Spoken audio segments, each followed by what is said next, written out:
Am I on the camera? Yes, you are, sir. Thank you. So when we started doing this, so I started shepherding this, I don't know, 10, 12 years ago, most of the new people were retirees. That is no longer the case. Most of these people today you'll meet are working stiffs. So how many of you went to the quilt maker's gift this summer? How many of you had any idea who that was in the role of the quilt maker? See? Not many, but the rest of you will now meet that person, Lisa Miller.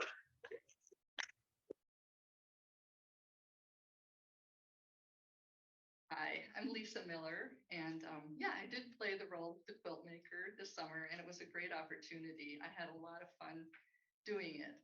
And I was just going to clarify, because I clarified for Elton that it's Lisa with 2 S's. So a lot of people say Lissa, but it is Lisa. And one of my good friends said, because 1 S just wasn't enough.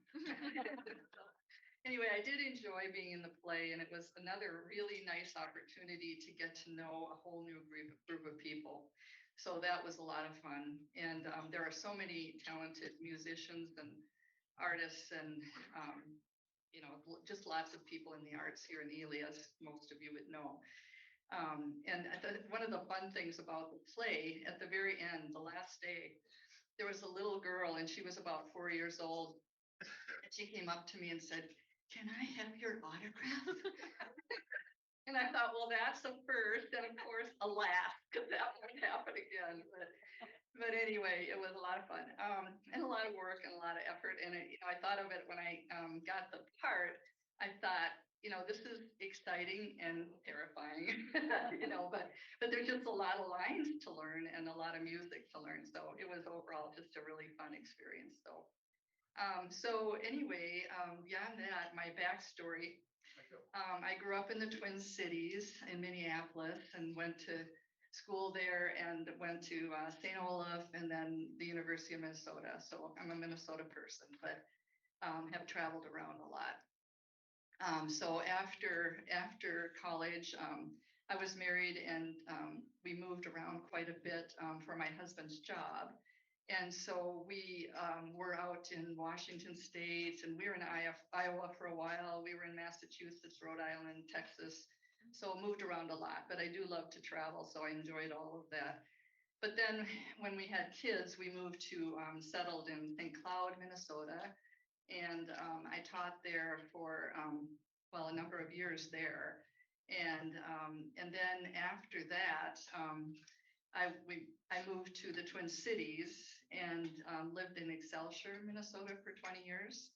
And then I retired in 2015 from teaching, and I taught in a program called Family Literacy, which is a combination of adult basic education and early childhood, which I absolutely felt honored to be a part of, and just enjoyed that career for so many years. However, after retiring, I'm very antsy. I always have to be doing something. So as my kids call me, the Energizer Bunny. So I started a business, and it was organizing, home organizing. And for people who maybe haven't heard of that or don't know much about it, it's really trying to help people get rid of their clutter in their homes and help them to feel really good about their environment. So I started that business and did real estate staging also. So I still have that business today. So anyway, the other thing, I guess, thinking about what else there is to say about me, I'm single, and I love to travel. And so this last year, I made a trip to Maui, and then I went also to a place called Roatan, which is an island off of Honduras, and then went on a camping trip in the Southwest in the spring. When I came back to Ely in April, thinking winter was over, and that's the case. So I came back, and then I went to Roatan after that, and then I came back again, and then I'm like, wait a minute, it's still winter. So then I went to the Southwest. So at any rate, in the Southwest, I went with a friend who was very experienced and had done tour guides in the Southwest, all the national parks, they have Zion, Bryce, and all those things. And so we went on a hike that was, I don't know if anybody's heard of it, but Angel's Landing. Mhm. Yeah, I see some heads nodding, and I'm the type of person, I jump in, I don't put the toe in, and this was a case where maybe I should have maybe put the toe, not jumped in first, waded in. But as it turned out, I looked at a YouTube later about it, and they call it the scariest hike in America. And it kind of was, you had to pull yourself up by chains and things and go up the mountain. So see somebody shaking their head back here. Wouldn't do that, right? So anyway, that was a lot of fun too. And again, the traveling is fun for me. And I am going to go on a Camino. I don't know if people have heard of what a Camino is, but I'm going to do that this fall yet. And I'm taking one in Portugal, which some people will do Spain or France or whatever. And so I'm going to do the Portugal one. So that's coming up for fun. And I have, let's see what else. I have two daughters, two beautiful daughters that one lives in New York City, and I have two little grand boys that are 6 and 1. So they always come in here for several weeks in the summer and get a chance to experience this beautiful world of nature that we have here that they don't have in New York City. And then I also have another daughter who just recently moved from San Francisco, and she lives in Nashville, Tennessee now. So it's nice because I have really wonderful places to visit too. So that's great. So I'm thinking that the only other thing that I really have to say is not so much about me, but about Ely. And I have just loved it here. I bought the house in 2020, and it was a relative who needed to move. He was 90 and had to move out of his home.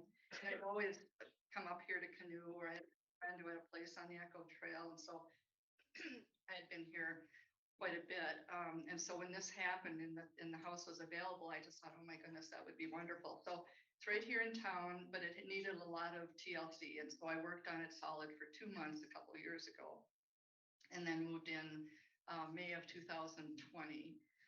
And but what I have found is, besides all of the wonderful things that you can do here that I love, the canoeing and the hiking and the biking and the kayaking and swimming and all that, besides that, it's just a wonderful and unique community of people. And I've just really enjoyed getting involved in different groups and just meeting such a nice group of people, and so welcoming. So I just want to say thank you for the welcome, and I hope to get to know all of you better. So lovely. Thanks, Randy.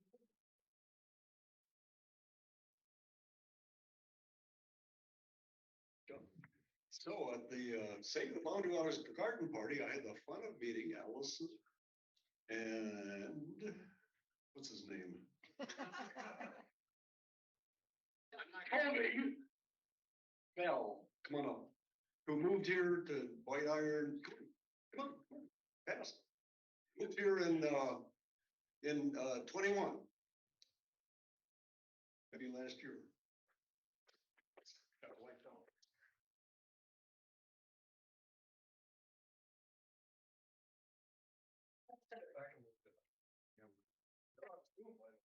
Oh.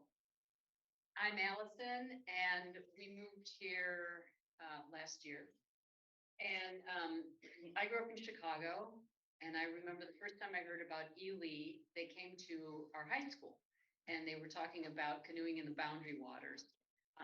So that was back in the 70s. And back then I didn't get to go canoeing on any trips, but that's the first time it was actually here in my brain. And then I had been married previously, and we started coming up here canoeing and fishing when my kids were little. And so when I met Toby years later, I said, I'd like to bring you up to Ely and just show you this beautiful part of the country. And so we came up, and we have 6 kids between us, and we've lived all over. And we too jump in. So that's the funny thing, is that I relate to that not putting the toe in, but just jumping in. We do that.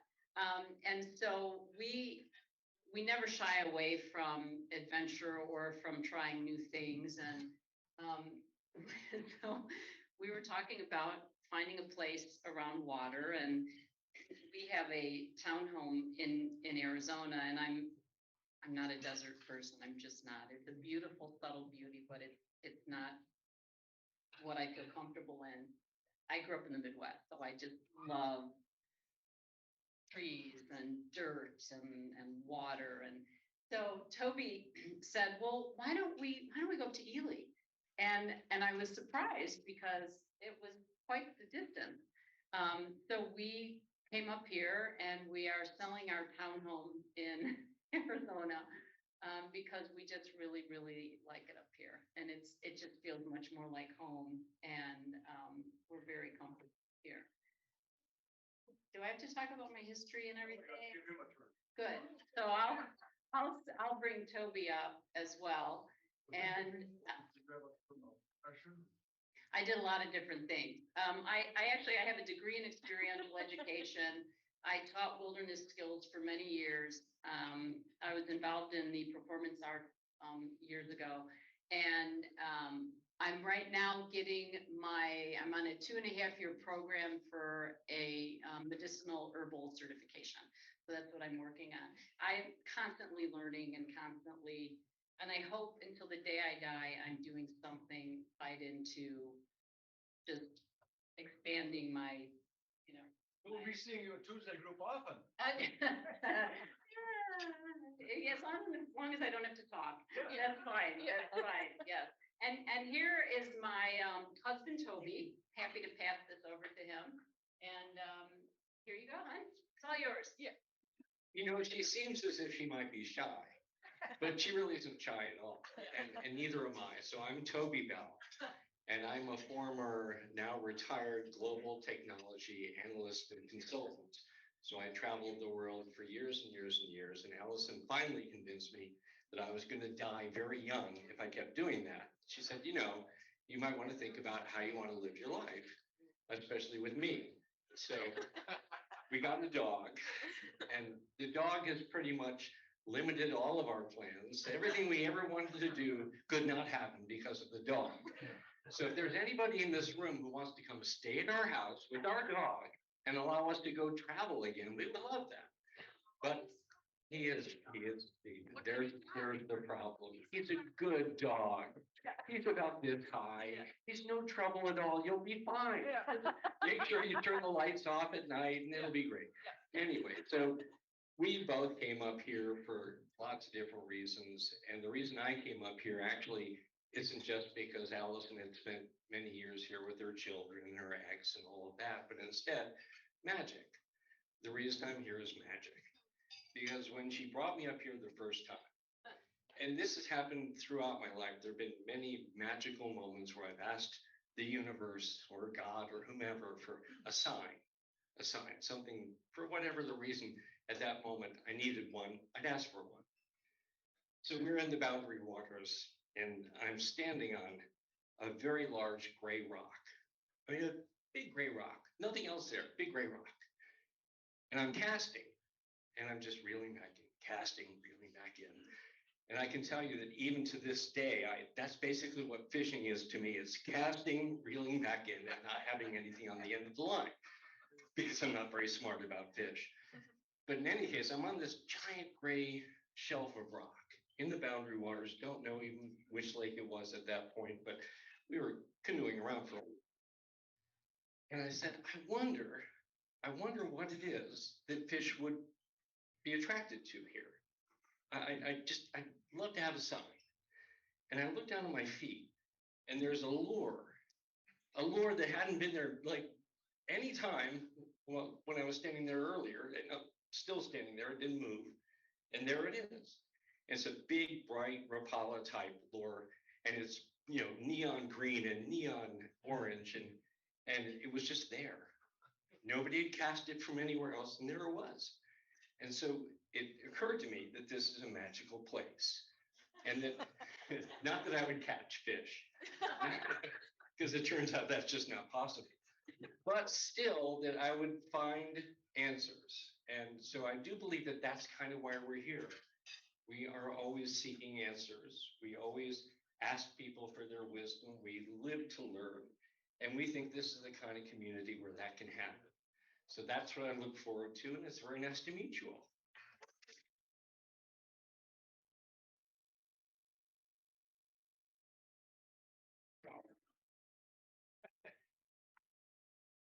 Okay, Carol, did Carol leave? You wanted to know what these hangings are? Come on up, Leah, and tell us. Oh, there you are. Sorry. Leah, Roche. It's supposed to be around what we say. Hi, my name is Leah. Thank you, Elton, and thank you to Lisa and Toby and Allison. Thanks for sharing that, especially that last story. That was really nice. So I met Elton at the Blueberry Festival this year. I was sharing my paintings. These are my paintings behind me here. And he asked for me to come and share just a little bit about them.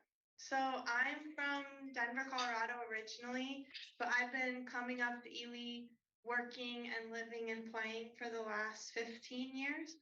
So I came here as a kid when I was little. My dad is from Minnesota, and he said, I really want you and your sister to go to Ely at least once and see the Boundary Waters at least once. And if you like it, you can keep going, but you have to go once.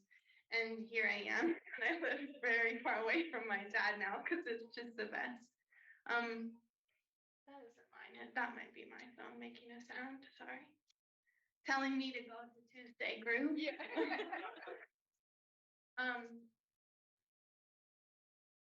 Yes, sorry about that. So I started coming here, going to Widgewagon. For anyone who doesn't know about Widgewagon, we work with kids leading trips in the summertime and then working with school groups doing outdoor education in Ely for the rest of the year. So I came there as a kid and then started working there and have worked there for the last 10 years. So it started out seasonally and then I would go to school, and for me, college and school was a very rocky road. I went to many different schools over the years and couldn't quite decide. I love to work in wilderness with children and teaching, but I also love books and reading. And like you two said, just if I can learn about something, I want to. And so school was never very consistent for me, but Ely always was. I'd come here every year, and this really became my main community over the last 10 years. And then come spring 2020, winter 2020, I was working and living in Ely out on Burnside and got quarantined here. And I was lucky. I got quarantined at a beautiful lake with all my best friends. And, you know, it was a scary, confusing time, but it was also really beautiful and showed me and my partner that we really wanted to live here. And so he started looking for land, and we now live about 8 minutes outside of town on Fall Lake.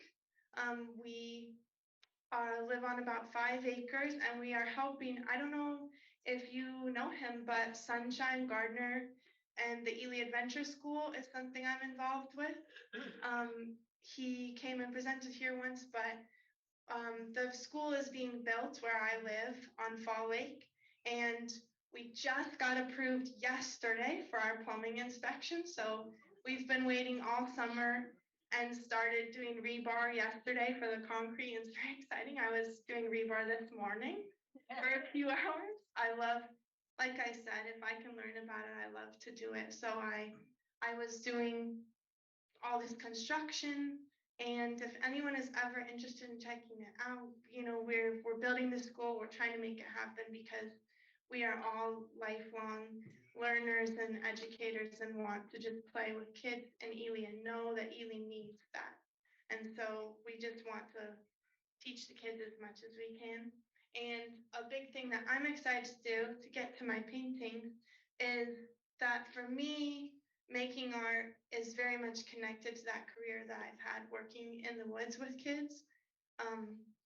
To me, connecting with nature is connecting with yourself and is connecting with community. And same thing with painting. To connect with painting is to connect with yourself and something bigger than you, something higher, whatever that is to you. And that's the same thing as working with nature and working with children. And so for me, all of them come together. And I've always said to people, you know, my journey through school was weird and hard because I knew that somewhere all those different parts of myself met. So for me, that's working in the wilderness with children, making art, and connecting with how to help other people meet themselves and meet each other in a deeper way. And so I know all those things connect, and hopefully if you know Art and Patty Richter, we've also become very good friends with them and have taken some of those greenhouses that that she chose to shut down this year. Hopefully we'll be working with kids to make some kind of local food systems, play outside, wild outdoor jungle gyms and things, big outdoor paintings in the woods and all of that. I did bring these examples of my painting and show that I paint in an unstretched way like this. Oh, thank you, Elton. I wanted to leave some unhung like this because it shows that, to me, when you paint on something that's unstretched and more casual, it feels like you can live in it. You can wrap yourself up in it. You can roll it up and travel, which for me, I have to do. Here, we can lay this back down. Thank you. I worked for a painter in New York City. I lived in Manhattan for a while. And people always think that's funny because you lived in the middle of Manhattan, and you live in the middle of the woods. And I'm like, they're kind of the same. It's like this all-encompassing, stimulating environment. And so there's always something more to kind of wrap yourself up in. And so my bigger paintings, kind of as a result of COVID, I moved from working full-time with kids to painting more and more full-time. And so I've just been putting it out there and continuing my studio practice. I have a shuttle bus actually that I bought this year that's in the woods, and I tore out the seats and I painted there as my studio space, and then also outside. And then I also brought these to show everyone. Here's the image of my original painting, which is a similar size to that one there. But then I have these woven versions of them, which are, a more affordable, accessible version of the painting. Maybe you don't have a big wall in your house or the budget for a big painting, but this can be hung as a tapestry, or it could be on a couch, or it could be on your bed, or even a beach blanket or something. But just art you can live with and interact with is really important to me, and I learned that definitely in New York, and it translates into the woods. But like I said, I think over the last 15 years, Ely has been one of the most consistent, inspiring communities for me. And I just am really excited about all the projects we have going, the Ely Adventure School, continuing my painting practice and meeting everyone. And I'm just really grateful for it and happy to be here.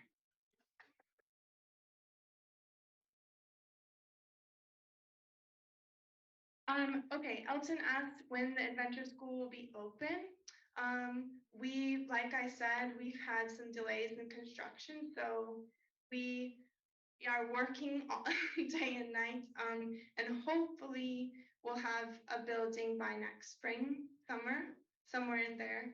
We were hoping to open this fall, winter, but definitely not this fall, potentially January 1st, but hope by next summer. For now, Sunshine is working with Happy Days preschool in town. They're just collaborating until he has his own space. Thanks for bringing this stuff. Wow, you'll be here afterwards if people want to come up and shop. So this room is a place a lot of wonderful things happen, including Friday night was the Sigurd Olson Listening Point Foundation dinner. Always a wonderful time, the first Friday after Labor Day weekend. And we found out that Steffi and Zach were getting married the next day.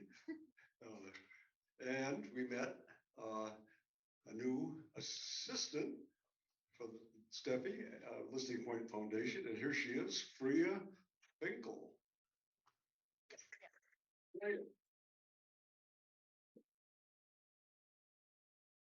Say your name again to help me. Hi, everybody. So my name is Freya. I work for the Listening Point Foundation here in town as the program coordinator, which means I do a lot of varied things, including tours and archival work and property maintenance and things like that. But I moved to Ely in June of 2021. I graduated college and moved the same week. So kind of hit the ground running, started work, and this is the first time I've had the opportunity to come to Tuesday group because my schedule has been super crazy and weird. So I'm very glad that it worked out that I could come on a day when I could hear people introducing themselves and introduce myself to you as well. So it's a little off the cuff. I'm not entirely sure what to say. I grew up in upstate New York in the Hudson Valley with my parents. We would come out here in the summers. And then I moved to Maine for college. I went to an alternative hippy dippy school where we didn't have majors and things like that. So it was very like environmentally focused. I studied poetry and psychology and philosophy. I did taxidermy for a couple of years. I worked as a crisis counselor for a long time. And then when I had the opportunity to leave the island in Maine and come here to Ely, it was something I really couldn't say no to. I spent so much time out here as a kid, and it was always a very sort of magical, not real world space for me, because I would spend my summers here and then I'd have to go back to school. And Ely was sort of this bubble of woods and water and just outside of the norm. And then I got to move here, and it is still a magical place of woods and water and outside of the norm. Everyone I've met in my brief time here has been so welcoming and so much fun. And in the evenings, I get to go hiking and spend the time watching the sunset over the lakes with my dog and things like that. And it's been really fun, and I'm glad to be here, and I'm hoping to get to know more people as I sort of establish myself in the community a little bit more. And yeah, I think that's kind of everything I have right now.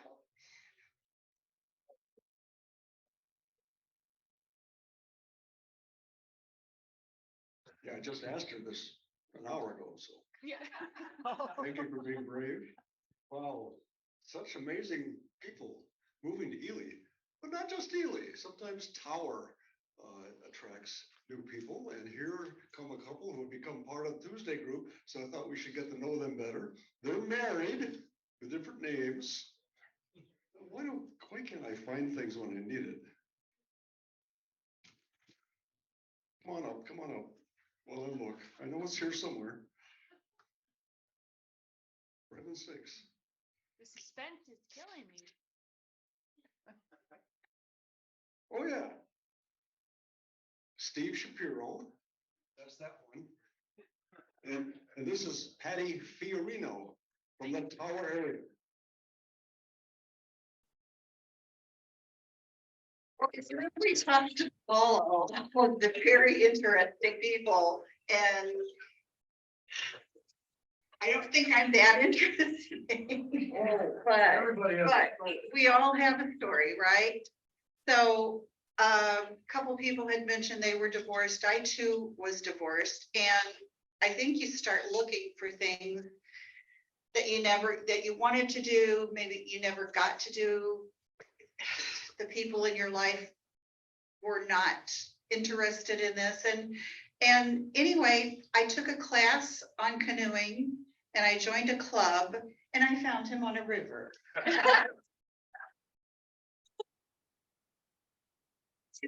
Not exactly true. He was one of the instructors, and he babysat me down a river for an entire weekend. we were together for 10 years before we got married. But we were with a paddling club, and one of the rites of passage, I think, is coming to the boundary waters. And he introduced that to me very early on. And he had no idea how I would take it. But I fit right in, I think, didn't I? And then for years, he would say things like, we should move to Ely. And he would look at the real estate listings and say, tell me about wonderful houses that are completely out of the price range. And I was still working, and, you know, until all your ducks are in a row, there's sometimes you can't pick up and leave. I applaud all of you who did. But for me, I waited until I was retired. And we were looking in Ely. I know there's lots of places you can live in Ely, in town or on lakes or whatever. We wanted something with water. And it was kind of out of our price range. And that's why we ended up in Ely. But we're very happy. I mean, the whole area, we drive down the roads. We drive down the roads and see all of this forest. And I sit in the passenger seat, absolutely and utterly amazed at what I'm seeing and that I'm really here. So I'm going to turn this over to Steve. I think so. I don't have a lot to add, because we do everything together. Is that better? Yeah. So many years ago, growing up for me was inner city Chicago. I didn't know a thing about doing anything like this. I forgot what I was going to say now. And if you well, we had a lot of parks where I lived in Chicago. And in retrospect, I always hung out in the trees in the middle of the park. I didn't go out and play baseball. I just wandered around the woods, which is what they were to me. And I fed birds out of my hand, and really did enjoy myself doing those things as a 12-year-old. So you fast forward 30 or 40 years, and I ended up paddling a canoe at a summer camp, and continued to do that as an adult. Joined a canoe club that I found, and that introduced me to this through some of the people. And now I was in Nirvana. This was the place to be. And I kept telling her, we got to come here, you know, to rite of passage. It's all those things. And I remember her saying to me one day, and she hates the heat, so that was a good start. And she said to me on a trip, everything is so hard. And living out here can be hard. But it's also very, very rewarding, because she always had her one meltdown and then life was good again. And so we did decide to come up here. And if I've been telling a lot of people, if you want to see a room light up, just ask her how she likes it. And it's only been 6 months. And so Tower, we really wanted to come here. Tower was more of an economic decision. And we have water, we have 7 acres, and we have a 2-bedroom cabin that you can kind of stretch out in a little bit, and life is good. What else can I tell you? Over your work. Oh, I mean, Oh, yeah, your work. What kind of Profession. oh, I worked for a number of years after college, and I was a high school dropout to begin with. I worked at various large companies in their personnel department, you know, doing those kind of things. But eventually, my independent streak got the better of me, and so I quit all of that and decided to become a recruiter. You know, I was working in HR, so I knew a little bit about that. But when you work as a recruiter, you don't get paid unless you place somebody into a job. So life was alternately for a while, very, very good, or sometimes frightening, because I had no money. But it worked out because we have a house and we have a cabin. When I joined that canoe club, I really found that it made life even more free being on the water and being able to embrace a place like this. Where's your other house? The other house is in Winfield, Illinois, which is suburban Chicago. And it's paid for, so we're gonna keep it for a while. What else can I tell you? Anything I missed? Patty was a social security analyst in the SSI Department of Social Security. So everybody always, she becomes everybody's best friend about this point because everybody has a question. So I what have I missed? How did you find Tuesday Group? All the way from town? We found it, Patty finds these things. Do I look on Facebook for things to do? And there's quite a bit. Yeah, it's a great group. There's a fundraiser. They're doing a comedy show and it's 18 and over. If people like blue language, I don't think we ought to go. And there's, and there's. Oh, okay. Yeah, I just scour, what's on Facebook events and when I see one, because I'm never gonna find it again, I take a picture of it. And then I put it on my calendar. So I said, tomorrow here, there's a comedy show. On Friday, there is a musical thing, pay what you can. Oh, yeah. At VCC. Yes, yes. Or Minnesota North Vermilion campus. There you go. Yeah. But that sounded very interesting, and I have a lot on my calendar. I just keep up with it. And you have, because you broadcast it on Zoom, it was easy to look at you and say, yeah, I would like to be here. Question, Sure. where was your paddling club? What river did you meet on? This club is called Prairie State Canoeists. And we paddle pretty much all over the lower Midwest. So there are many rivers in the Chicago area. There are many rivers in Michigan, not the UP. There's quite a few streams in Wisconsin. The furthest north we went as a club was to Maybe the Namakaga River, if anybody's heard of that. Yeah. Oh, yeah. In Michigan, the Manistee, the Little Manistee. There was a small group of us that enjoyed whitewater up to class 3 or 4. Everybody was familiar with that. My recently found arthritis no longer allows me to do that anymore. So, does that answer your question? Yes. And then we ran, I think, we ran a lot of classes. We had a really good training program.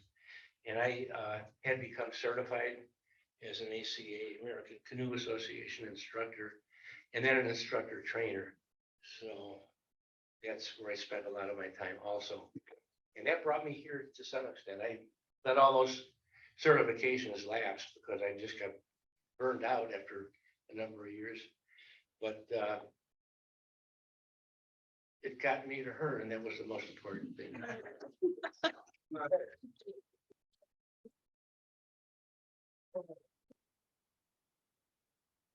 Thank you, Steve and Patty. We have a few minutes, so I wanted to ask Terry to tell us a quick story about what he's been up to. And if anybody else has another story, because this won't take long, let me raise your hand. I didn't expect this out, so do I get a coffee cup for this or? Anyways, I did have a remarkable weekend. I'll tell you what it was. I flew down to Mississippi last Thursday, flew into Gulfport Airport and went on to Biloxi And we had a reunion of a ship that I was stationed on 57 years ago. I left. When I was on that ship, I was a teenager, and I left 57 years ago. There were 8 of us at this reunion, and it brought us all to tears. It was an amazing experience. So if you're a veteran and you have any kind of reunions going on, I highly recommend it. Yeah. What ship was that? It was on what was called the USS Mount Trail. It was an APA attack personnel ship. Yep, and we had a great time, and I told the story to them. I'll never forget the night I went on that ship. I was 18 years old, and I got there at midnight, and it was in the main operation base in Norfolk, Virginia. Huge place, ships everywhere. So I was looking up at this ship, and I saw some lights up there, and tiny me on the bottom. I thought, I got to get out of this. This is not for me. So my father was a captain during World War II, and he was a captain of commander of 2 vessels, Navy ships. So I thought, well, I'll call him. He's probably got some, connections to get me out of this mess. So I call him at midnight, and he didn't have any. He told me, get up there. You belong up there. So I went up there, and the officer of the deck was there, and he said, well, we got to get the master at arms. He's the guy that shows you around the ship. So they called the master at arms. This is approaching 1 in the morning by now, and he came up. He was not a happy camper. We woke him up. So he started swearing at me, and we were running up and down these ladders, and I had this big sea bag. So, it wasn't that easy for me slipping up and down these ladders, but finally made it to the, where he was taking me. 10 months later, I left, and I can tell you it's the best 10 months experience of my life. I grew up during those 10 months. I was put in a place on the ship where there are 30 people in a very small area. I was the 6th up under my bed, or rack was 6th up.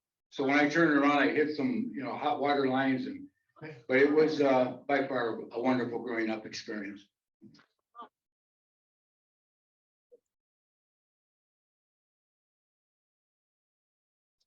How many of you knew that Terry Jackson had already grown up?